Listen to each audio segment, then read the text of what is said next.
We're going to call the meeting to order.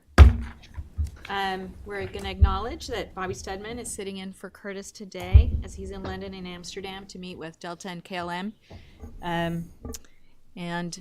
Happy Pi Day to everyone, including those people for whom that's an important day of the year, all you math folks out there. We'll call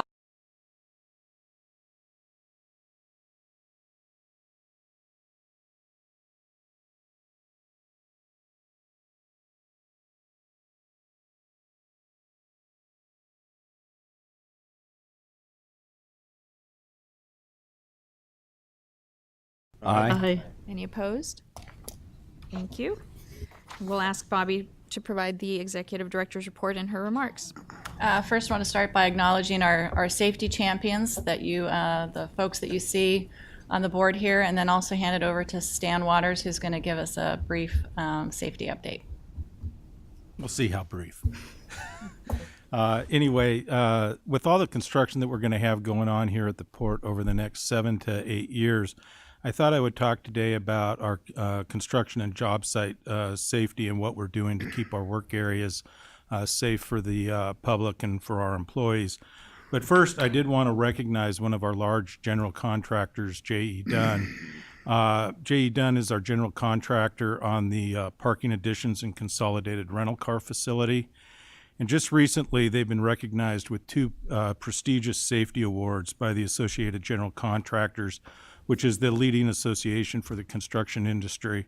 And it represents more than 26,000 firms nationwide and nearly 830 member companies in the Oregon Columbia chapter.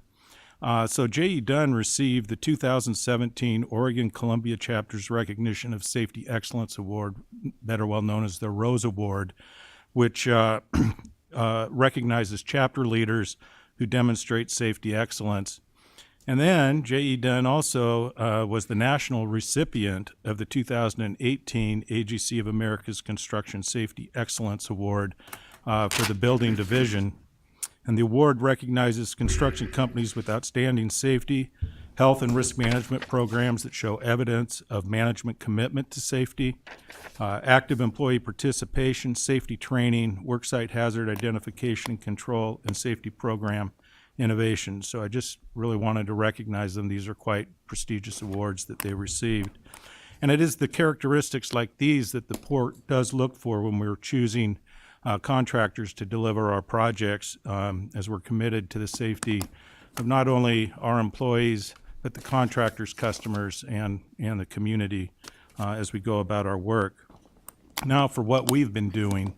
Due to the vast amount of construction that we will have going on, approximately a year and a half ago, we added a new position, a construction safety administrator, whose primary focus is on contractor safety programs and performance. He works with project engineers and architects during the design phase of our projects to eliminate safety issues for end users, participates in the contractor selection process, and then works directly with our selected contractors to ensure protection of personnel, port property, and members of the public during construction.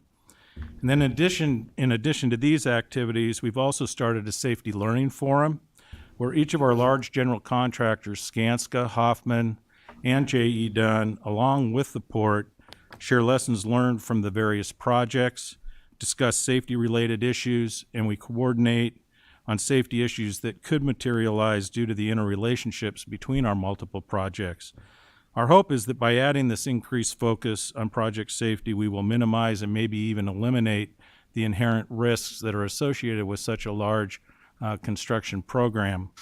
And then finally, I will end on a reminder that anyone who gets invited to visit a construction project should never enter a construction site without checking with the general contractor first.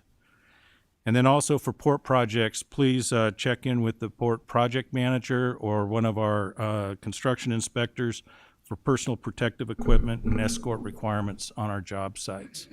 With that, Bobby, that's the safety message today. Thank you, Stan. Yeah.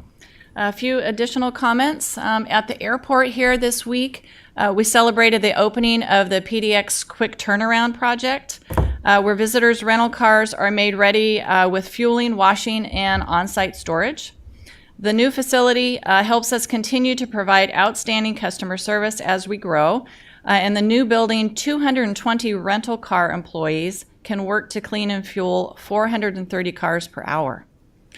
And the facility is designed to minimize its impact on our water resources. It captures more than 2 million gallons of harvested rainwater, allowing car washes to operate without any use of municipal water.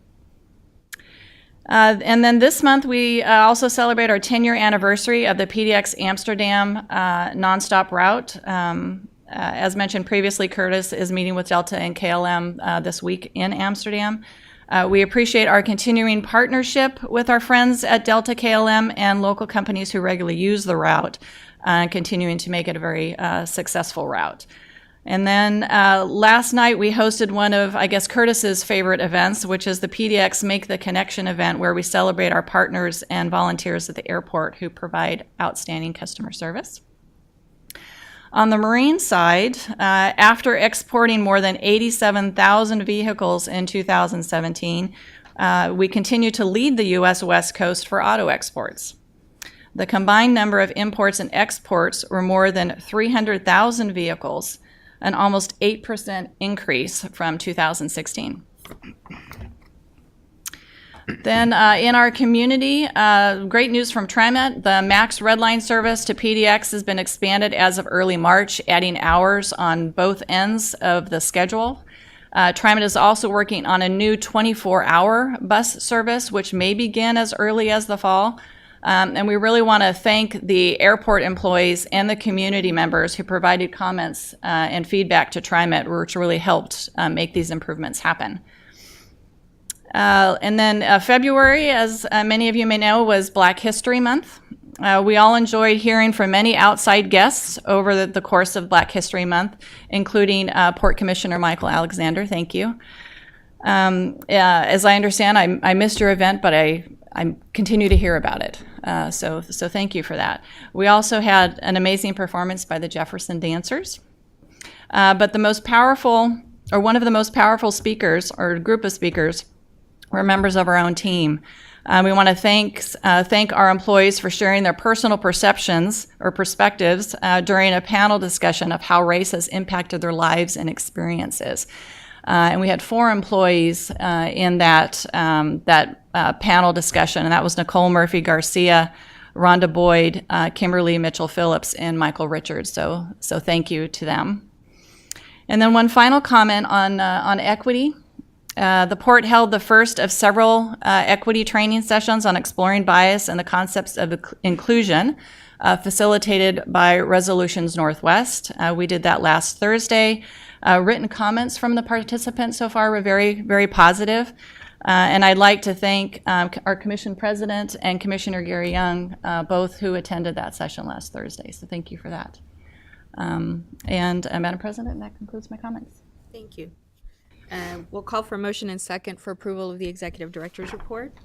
So moved. Second. All in favor? Aye. Opposed? Thank you. We're going to open the meeting for public comment. I think, Mr. Moritz, you're signed up.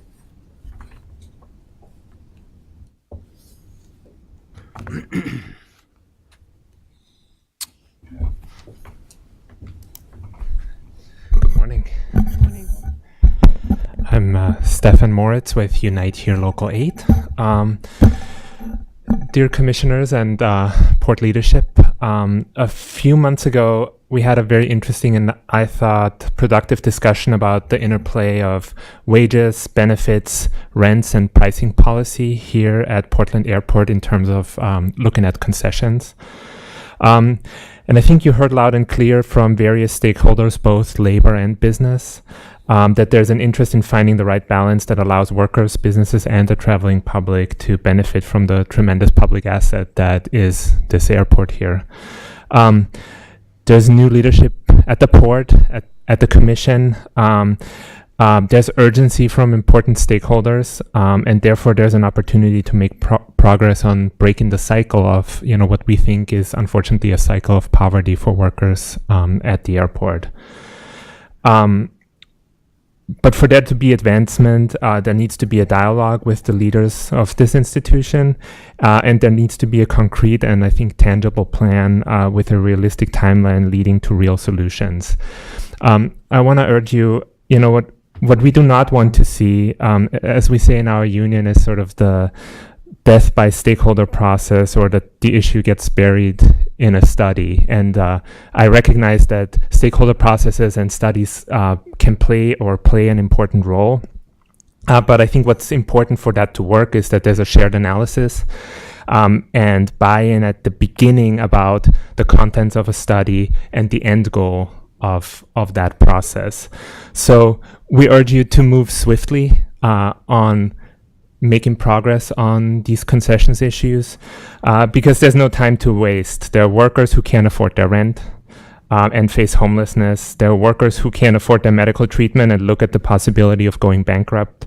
And there are workers who can't afford to send their kids to college. They can't wait for 3 months or 6 months or 9 months or a year. The time is now, and we urge you to move forward on finding solutions. Thank you.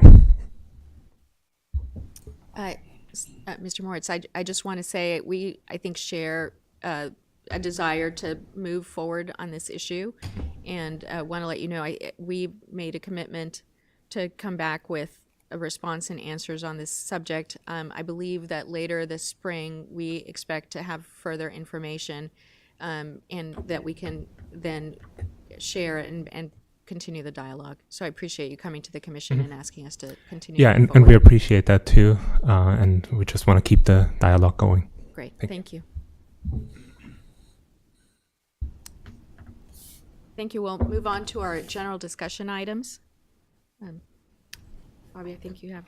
I'll introduce Catherine Williams on behalf of Kristen Leonard, who is not here today. Catherine is one of our government relations team members. She's going to provide a brief recap on the 2018 legislative short session, which I believe concluded about a week and a half ago. I'd like to add, however, this is also Catherine's last briefing for us. Catherine has accepted a position at Northwest Natural Gas and will be leaving us shortly. She's going to take a position as the Director of Government Relations and Community Affairs for Northwest Natural Gas, and we will miss her greatly. Thank you. I will miss you too. So I wanted to provide a brief update on the short legislative session. And before I go on any further, just to kind of ground people in why we use the term short session. Many of you know that the state of Oregon budgets on a biennium. So we set a 2-year budget, and that's in the odd year session. So in 2017, there was about a 5.5-month session working through budgets and forecasts and big, meaty policy issues. The short sessions are on the even years. That's what we just concluded. And they're constitutionally mandated to last 35 days. This session wrapped up a bit early. A 27-day short session wrapped up on Saturday afternoon, March 3rd. And that was a week earlier than the constitutionally mandated deadline. So that's pretty significant. It shows you both what the budget was telling us, which was there was not in the budget co-chairs of Ways and Means view a crisis, and also that some of the meatier policy issues were going to be postponed and discussed next session in 2019.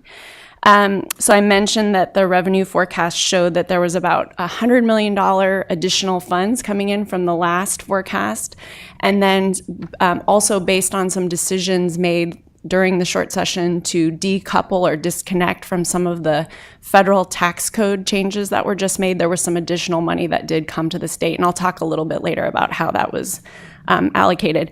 The other piece, just as an update, is the makeup of the legislature had not changed since I last came to you. The House and the Senate are still controlled by Democrats, but neither chamber has a supermajority. So that's significant when you're talking about tax votes. So the key policy areas for the port were PERS, and I'll talk a bit more about that, but a bill did pass related to PERS. That was an important one for us to monitor. The implementation of the transportation package, House Bill 2017, was passed last session. It was about a $5.3 billion investment in transportation infrastructure, and it's a big, complex policy and revenue bill in that it was investing in transit for the first time in a pretty meaningful way across the state. That bill will be implemented over multiple sessions, so there was some work done on that. There were a lot of bills related to energy and the environment, and there was a lot of conversation, but ultimately nothing passed related to contracts and procurement for public agencies such as the port.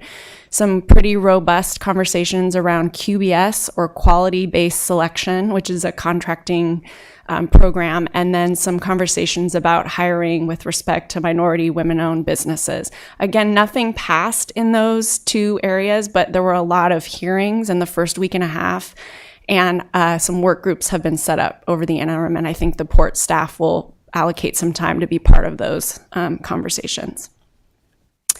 So transportation, always a big issue area for the port.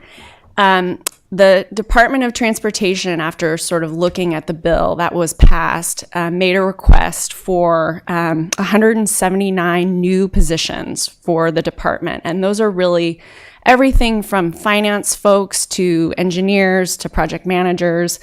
It takes a lot of people, as we know, to implement a $5.3 billion program.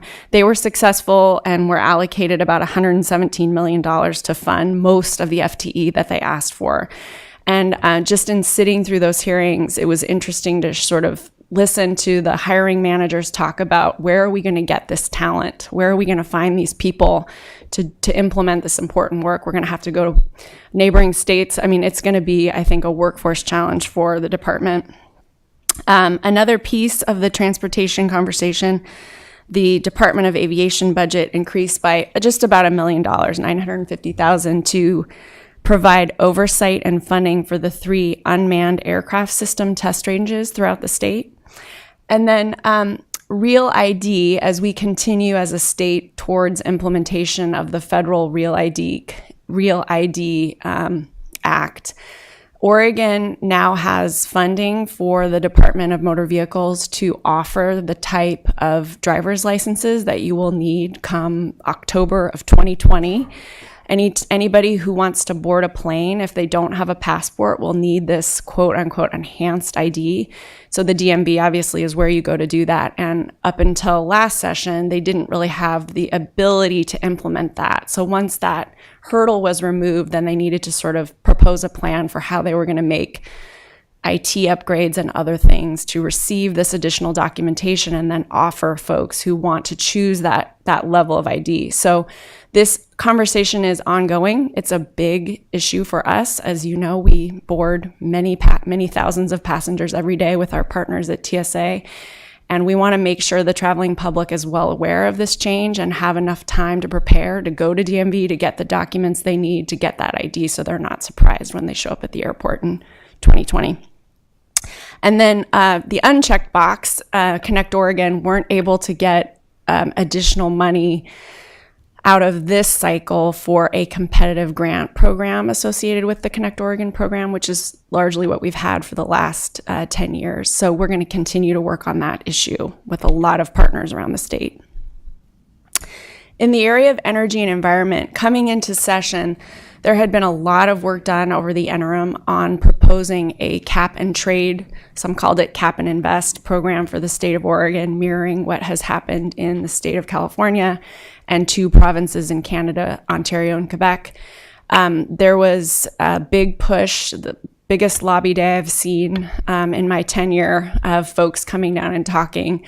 I think ultimately the leadership felt that there just wasn't enough time to have the conversation throughout the 90-member legislature in such a short session.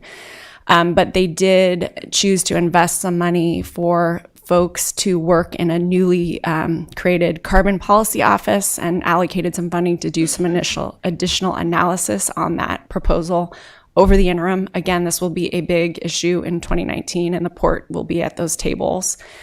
There were some proposals around diesel regulation.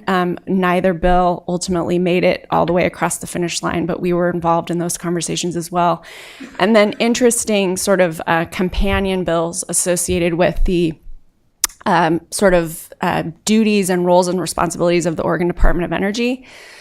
Some folks were interested in adding climate to that portfolio. There was another bill that would actually have created a commission structure similar to the ports for the Department of Energy. So it would be proposed by the governor, confirmed by the Senate. Again, neither of those passed, but we were involved in the conversations and watching them. What did pass, and we were supportive, was the Cleaner Air Oregon essentially funding and implementation bill. And what that does is it funds a new DEQ program to monitor and limit pollution from industrial facilities. So we were pleased to see that that got over the finish line in the area of energy and environment. So now to PERS, just stepping back a little bit to the work that was done over the summer and into the fall.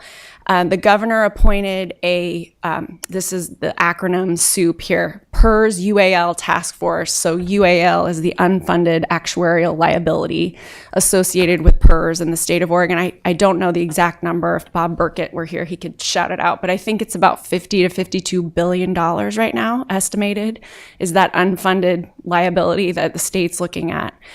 And coming out of the task force, there were a whole series of recommendations. And part of the bill that the governor proposed, which was Senate Bill 1566, which did pass, was really dealing with how to help employers. So employers in this context are school districts, counties, ports, how to help employers begin to manage their own piece of that $52 billion UAL. And one of the conversations that occurred over the interim and then during session was around site accounts. And you all probably recall from a briefing you received a couple weeks or months ago now from Bob Burkett on our finance team, the port has invested in 2 different site accounts to sort of take some money and put it with PERS to invest to manage a portion of our own liability. An important part of this bill was to create tools for other entities to do the same thing. So they created an employer incentive fund that will offer a state match. I think it's a 25% match that will encourage PERS employers to address their own liabilities. And then they took some of that one-time funding from the unhooking to the federal tax code to start to capitalize that fund. So there was about $100 million of money from that one-time federal business income tax that's been repatriated to the state, as well as current and any potential future state windfalls, right? So if there's a lawsuit settlement and money comes to the state, it will be directed into that EIF. And we worked very closely with the governor's office, with members of the Senate and the House that were working on this, and some of our partners that are also trying to wrestle with their own UAL. So looking ahead, I mentioned that the transportation package is just going to sort of continue to be implemented over time. Congestion pricing or tolling, or we're now calling it value pricing, is going to be a pretty hot topic. Part of the House Bill 2017 transportation bill that was passed directed Oregon Department of Transportation to put together a steering committee to recommend to their governing body, the Oregon Transportation Commission, about what kind of tolling could be implemented in the Portland metro area. Curtis Ravenhold sits on that on behalf of the port. They're about halfway through their work. They're going to essentially look at where I-5 and 205 meet in the south part of the metro area to the Columbia River on 205 and 5, where you might be able to implement tolling. So you've probably seen the newspaper articles. There's going to be more of that coming. People have very strong opinions about tolling, one way or another. But from the port's perspective, moving people and freight is important, and we want to see how it both benefits and what some of the burdens might be. How are you impacting commuters? How are you impacting people who are traveling very far to get to their jobs, and what does that do to their economic situation? So we're looking through it all these different lenses, and it's for a transportation nerd like me, it's exciting work because it's now in the abstract. When it becomes real, I think it's going to be a little bit tense. Connect Oregon competitive grant program, again, talked about continuing to fight for discretionary dollars for that competitive Connect. Terminal 6, lots of good news to share with respect to the terminal this session. When I met with legislators about the rail service and the container service, but I think more to come on T6 as we sort of figure out what that business model looks like. Carbon climate, we're going to participate in the cap and trade conversations over the interim. Any news we have on Portland Harbor, we've now sort of educated members of the legislature. They've become advocates about getting the river clean, so we want to talk to them about what we're doing with respect to that. And then just watching what happens with the November election. The governor's up for re-election. There'll be some changes at Bureau of Labor and Industries. The House and Senate filing day, I think, was last Tuesday. There'll be a lot of competitive races around the state, so it'll be interesting to watch from a political science perspective. So with that, I'll stop and see if you have any questions.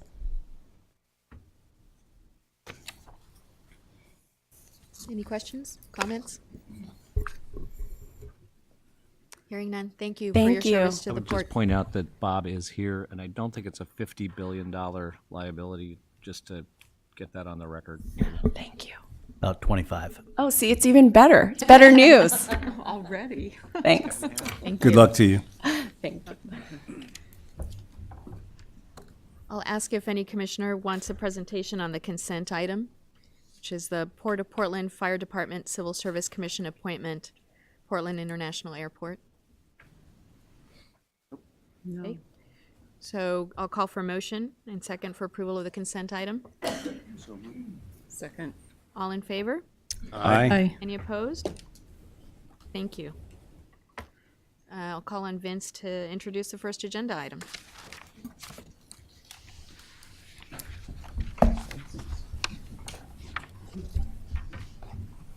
Good morning. The first item here is the collective bargaining agreement with our firefighters, and you'll notice we have a good contingent of our group here today, so we're actually honored to have them here. And I did want to just take a minute before we get into the contract. We're very fortunate to have these folks here. They take care of us, obviously, here at the airport, but they do a lot out in our community. And in the last year, it's been incredibly busy. They responded to the devastating wildfires down in Southern California, the oil derailment in Mosier, the Gorge Fire, and just this week, the fire here over on Killingsworth at the scrap metal yard. And it's part of our mutual aid program that we have with the City of Portland and many other agencies. And I just, if we could, just kind of acknowledge them for the great service that they provide to all of us here in the region.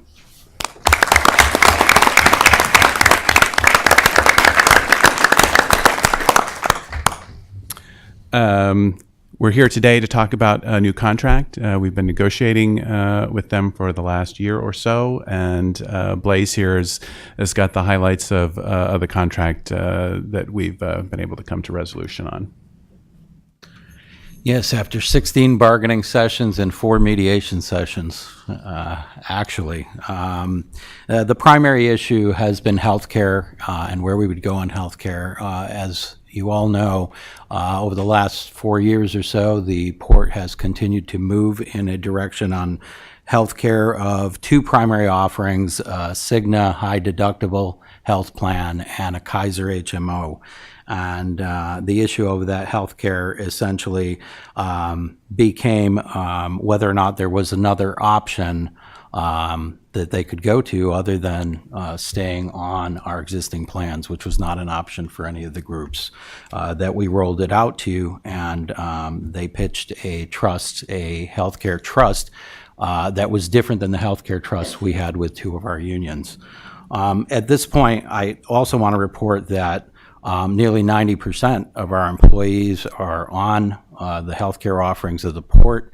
Another 6% are on traditional Taft-Hartley Trust, and the firefighters round out the 5% that is now on this multi-employer healthcare trust that we agreed to. The wages for this 5-year agreement, they agreed to a 0 in that first year, and consideration for that was a $1,500 one-time lump sum payment that you will see on the schedule.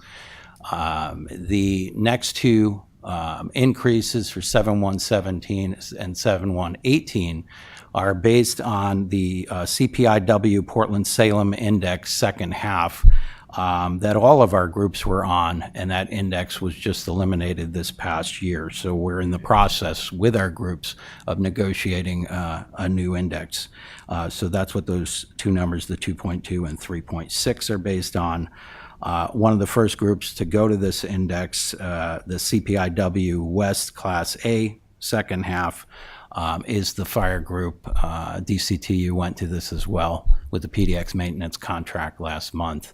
And the minimum ranges for 7119 and 7120 are 1 to 4%.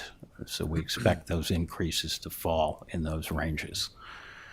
Some of the highlights on healthcare, just go through them quickly because, as I say, it was the key piece. Here, we had to negotiate what would occur if the firefighters did not move off the existing healthcare come 7/1/18. So that had to be in place. We are in the process of transitioning. It's very complicated from our group, but into the multi-employer trust. The trust is the Northwest Firefighters Relief Association, which also has the Tualatin Valley Fire and Rescue, TVF&R, is one of the comparables that we look at, the 8 comparables in the Portland area, and we generally have looked at the same group in the Portland metro area for the past 30 years or so. With this group, that TVF&R and 2 of the other comps also are on similar healthcare trusts. The trust will provide medical, dental, and vision coverage. The port makes a monthly contribution, and that'll be subject to an escalator adjustment with increases capped at 8%. So that was negotiated going forward. And there's a formula attached to it. We did a lot of research on this as well, of a weighted average including both medical, dental, and vision trend data that comes from the major agencies like Siegel looking at these trends. The port monthly contribution of $100 per employee per month to a post-employment health retirement plan, that was around since 1992. That was eliminated. To the degree we could consolidate payments and minimize payments and administrative burden for the port, we did that and moved in that direction. And I want to acknowledge the firefighters for working closely with us on that. As consideration, again, one of the key pieces, Kelly Days. Kelly Days are unique to the fire service, but are sort of a long-established, what I want to say, a benefit, but not a paid benefit, of giving a firefighter a day off, frequently backfilled if that individual is on the line. So in this particular case, we looked again at that market of the 8 other jurisdictions in the Portland metro area, and we are right at market where we should be, going from 8 to 10 Kelly Days per year. There you see that the work week actually works out to, they were at 52.45 hours a week average, and it would now be 51.54. That goes in effect January of 19. And puts us most closely aligned to Gresham, but that is the average here for the market. I'll note that employees for holidays, we changed what they are paid if they actually work Independence Day, Thanksgiving, and Christmas Day holidays.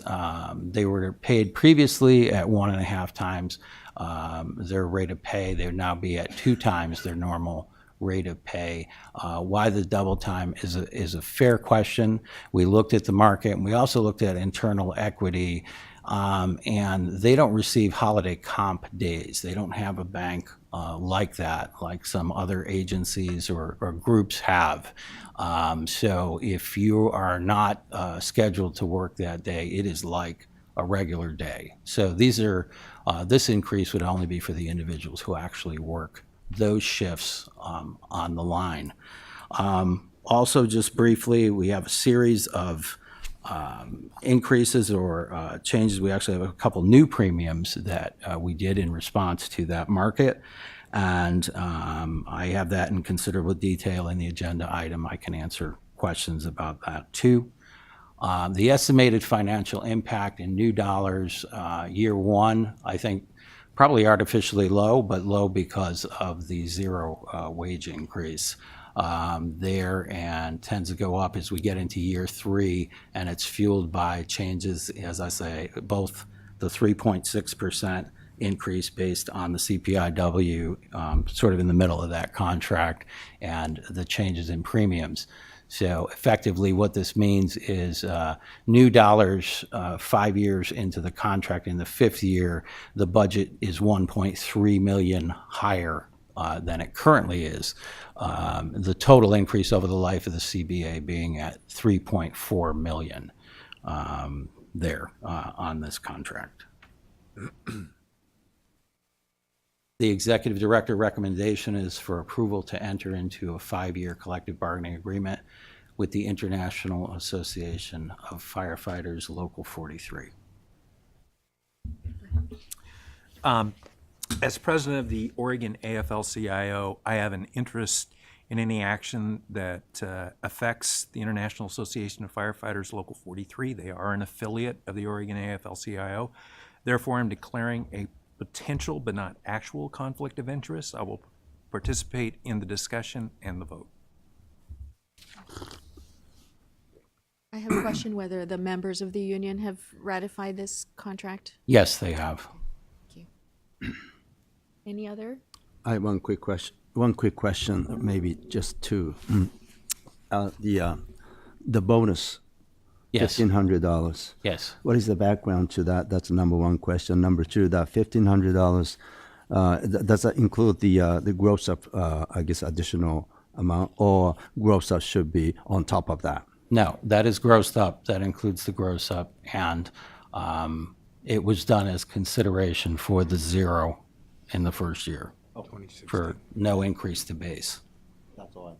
Thank you. Yes. Any other questions or discussion? Hearing none, I'll call for a motion. Second? Second. All in favor? Aye. Any opposed? Thank you. Thank you. Thanks, Blaise. Thank you. Vince, I think you have the next agenda item for us as well. Yes, I do. It's that time of the year for construction contracts, so we have a number of them today. The first one here is for the employee parking lot bus route rehab. This is pavement that was put down in 2001. It's been degrading and really has no more useful life, so we'll be putting down new pavement that hopefully will last us for about 40 years. And Chris Edwards is here to present this one. Thank you, Vince, and good morning. Today I'm requesting approval to award a construction contract to Brown Contracting for the employee parking lot bus route rehabilitation, the amount of a little over $1.6 million. This shows the overall project work area, which is our employee parking lot, where we have our PDX and port employees park. In essence, the work entails reconstructing the bus route in concrete, doing some mill and inlay of other locations in asphalt, and there's going to be some storm drainage improvements with it. This shows the overall project schedule. The item bolded on the left is what's before you today. We anticipate this work being done by early fall of this year. The budget and funding, again, the contract before you today. Personal services, that was for our design contract on this. Port staff contracted services, that's for project management, inspection, testing, geotechnical, things of that nature. Contingency is 10%, which is prudent given the complexity of the project. And it is funded out of our Port Cost Center. Small business component, we have about 11% on this one, which our contractor is meeting as well. Staff requests approval of Executive Director's recommendation. Any questions or comments on this item? Hearing none, I'll call for a motion and second to approve. Second. All in favor? Aye. Aye. Any opposed? Thank you. Okay. The next one now is for equipment procurement contract for airfield lighting on the north runway. And this is part of our overall airfield electrical lighting improvement program. And Chris is also going to present this one. So the item before you, as Vince mentioned, is an equipment procurement for airfield lighting components. This is to Airside Solutions for our North Runway circuit replacement, SMIGS upgrade, SMIGS and LED upgrade, and it's a little over $1.5 million. So this shows the overall work area, which as you can see is throughout the entire PDX airfield. It's pretty extensive, and what we'll be doing is changing out fixtures to LED. We're going to replace the North Runway circuit. There's stop bar lighting components. We need to procure this equipment ahead of time because it's a long lead item, so that's why we have to do it now. This just gives you a sense of some of those components that we have out on our airfield. You can see our edge lights, some stop bars, center line. Not the greatest picture, but at least gives you an idea. And here is the overall schedule. The item bolded on left is what's before you today. I'll be back before you in about 2 months in May for the actual installation contract. And then ultimately this will be started this summer and complete early part of next year. And there's the Airside Solutions contract before you today and the installation contract that is yet to be bid. Talked about contracted services. Right now, it's a contingency of 10%, but again, we still need to finalize the budget once we do the actual installation contract, and it is funded out of our airline cost center. Staff requests approval of the executive director's recommendation. Thank you. Any questions or comments? Yeah, just, and I understand the nature of all these projects are very different and specialized in some ways, but the absence of a small business set aside, is there any explanation for that? The small business, because it is a specialized nature, there's not a small business that can procure this particular equipment. Understand. Are there ancillary sort of activities or subcontractors or other things? I mean, I understand the nature of this business, but somebody is going to move something from point A to point B, or somebody is going to remove waste, or I'm just trying to understand if there are missed opportunities in the filter on this. We did look for those opportunities. We even reached out to Airside Solutions to see if they work with any small businesses, and again, there wasn't that particular opportunity. So this is just the equipment. Okay. So when there's actually the installation, I would expect there would be more opportunities there for the installation, perhaps? Technically not. No, okay. Again, when we deal with our airfield lighting, it's really specialized equipment, and fortunately there isn't small businesses that can do that type of equipment and installation. Well, I understand, I appreciate it, and I hope you'll continue to think about it because I'm going to continue to ask about it. Absolutely. Okay. Other comments or questions? Great. Did I read that this would wrap up all the LED lighting for the taxiways and runways, or was there still more that'll need to be done after this? This should wrap up most of our airfield lighting for all the LED. Okay, thanks. All right, I'll call for motion and second to approve. Second. All in favor? Aye. Any opposed? Thank you.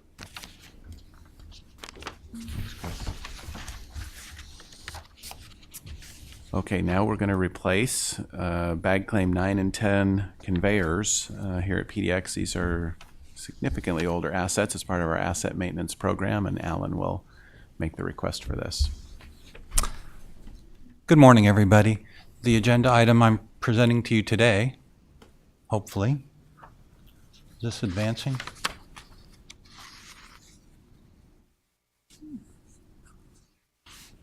Sorry. Here we go. The agenda item requests your approval for a construction contract, a public improvement construction contract to John Bean Technologies for roughly $1.1 million to replace 2 conveyors at bag claim 9 and 10 at the airport. These are some photos of the area. Bag claims 9 and 10 are on the north end of the concourse. They serve United Airlines and American Airlines. They were installed in the mid-1990s, so they're 20 to 25 years old, well beyond their useful life now and fully depreciated, needing to be replaced. So the project schedule's been designed so that we can be complete with the work before the Thanksgiving holiday rush in mid-November of this year. The project budget includes $1.1 million for the construction contract, a design fee, port staff costs, a contingency fund of roughly 10% of the estimated cost. Total project budget is $1.7 million. It will be funded by the Airline Cost Center. We do have a relatively low small business participation goal of 2%. That's because the predominant factor in this project are the conveyors themselves, the manufacture of the conveyors. So there really aren't any small businesses engaged in that aspect of the work. We were able to get 3% participation actually, so 50% more than the goal of 2% in the mall wall, which is the temporary barricade that protects the public from the project work area. The executive director recommends and staff supports recommendation of the approval to award the contract to John Bean Technologies for $1.1 million roughly. Thank you. I'm one of those who have been using these Carousel 10 and what have you. Yeah. I have not noticed anything was wrong with it, but anyway, as old as you say it is, Right. maybe time for replacement. My question is, what very notable improvements would you see once the new system gets installed? What are the changes over what we have today? No, really, there's a safety improvement. We're going to realign, reposition the conveyor to improve safety for our workers, so that will be an improvement. The speed of the conveyors will be the same. The capacity will be the same. The reliability will be better, though, because now when there's a breakdown, there's an extensive tear down, and our maintenance crews are really on the ragged edge of being able to repair these pieces of equipment.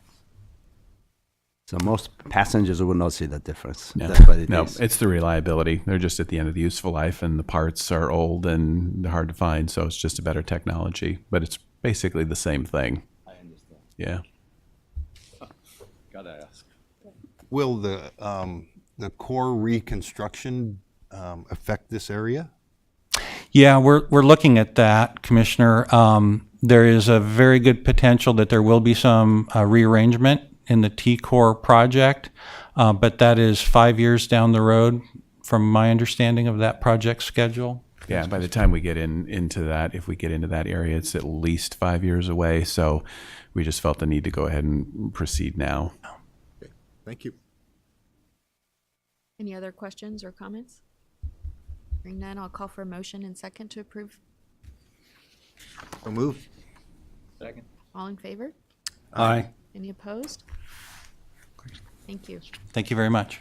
Vince, you've got the last item. Okay, last one. We're going to move to the marine side now and do a rehabilitation of berth 503. This is leased to Portland Bulk Terminals, which is used by Campotex for the export of potash. We're obligated through our lease to do the maintenance on this berth through the year 2036. And then Portland Bulk Terminals will take over after that. Their lease goes until 2063, but until then, it's our obligation. So Eric Forsyth is here to talk about the work we're going to do at the berth. Thank you, Vince. Morning, everyone. Morning.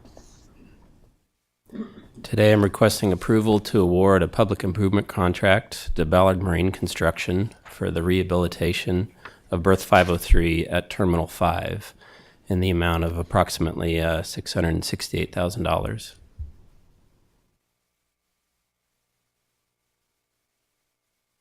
As you see in the map, Terminal 5 is located on the Willamette River. Berth 503 extends out, allowing Campotex and Portland Bulk Terminals to offload potash and soda ash to ships heading over to Asia primarily. The public improvement contract aims to rehabilitate the piles that support the berth. Scope of work is as shown. It's a series of durability and structural upgrades to the piles supporting the berth. I've included a photo of an example of this type of work, primarily jacketing to make sure the steel piles and concrete piles survive, and along and I guess stressed existence on the Willamette River in this environment. Schedule is as shown. We begun design in April of 2017. We aim to be substantially complete with this project by November of this year.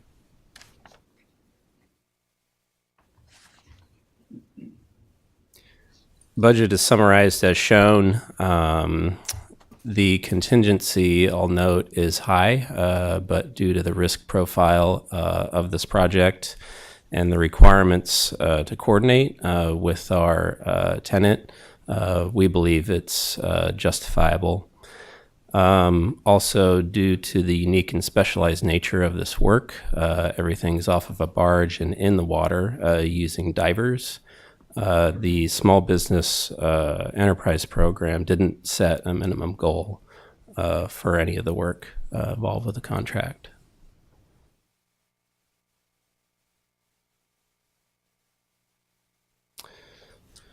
Staff requests award of this contract, approval of the Executive Director's recommendation. I have a question. The variability of the bids is so big. I'm just concerned about, how do you feel about that? Even the engineer's estimate is 4 times what this bid is, and, the highest bid is 3 times. Is that the right price? That did concern us too. We went through a long analysis process, not only internally but externally with our contractor. We came to the conclusion that in the engineer's estimate, one of our proposed estimated unit prices was high for this material, whereas the contractor's price is based specifically off of vendor's bid, so their numbers are a lot better. Plus, in this type of work, it's all about access and being able to get to the area that you need to do the work consistently in the way that the contract documents require. So because it's barged work, everything is based off of the water in terms of ingress and egress. Prices are going to vary quite a bit depending on what type of equipment the contractor has, how they're getting labor and equipment and materials to the location, and that's very hard to estimate. So after a fruitful conversation with a contractor, they've understand the scope of the work. We believe they know what lies ahead of them, and we believe that they also know what's in the contract documents moving forward. So I think your concern is justified. Believe us, we were concerned as well, but we believe that the contractor is responsive and responsible to our bidding process, and we recommend moving forward with the construction contract. I echo her concern as well. Thank Numbers you. are not even close. Right. Right. Yeah. Has the port had previous work experience with this contractor? Not to my knowledge. Okay. Have you looked at the materials they plan to use for this project? Is there some qualifying? We went through a detailed substitution request process during bidding. What they have proposed will meet the intent and requirements of the design. So to the extent that there are overages, in other words, it costs them more to perform this project, is that their risk or is it the port's risk? Well, it depends, depending on the issue. We believe the contract documents are detailed enough to do the work in accordance with the engineer's design. However, we elected to increase the amount of contingency and port soft cost by a little bit through a budget realignment. And that's reflected in the budget slide. So therefore, you'll see a contingency a little bit higher than normal and soft costs that are a little bit higher than normal. However, we believe it's best to move forward with the contract. Appreciate that you guys did the work that sort of meets or responds to our concerns. I think we all looked at that slide and had the same thought about Yeah, it. I did too. Yeah. Any other questions or comments?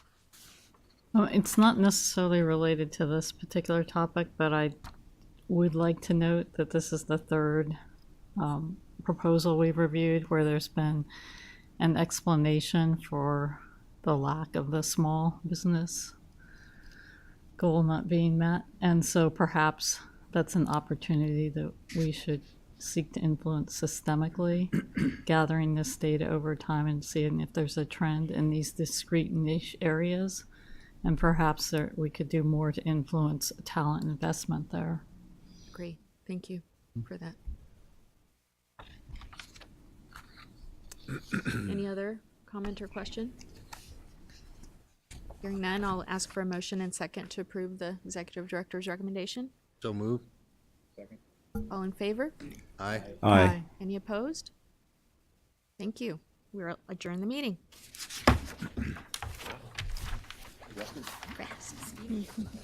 Nice job. Good work, Tom.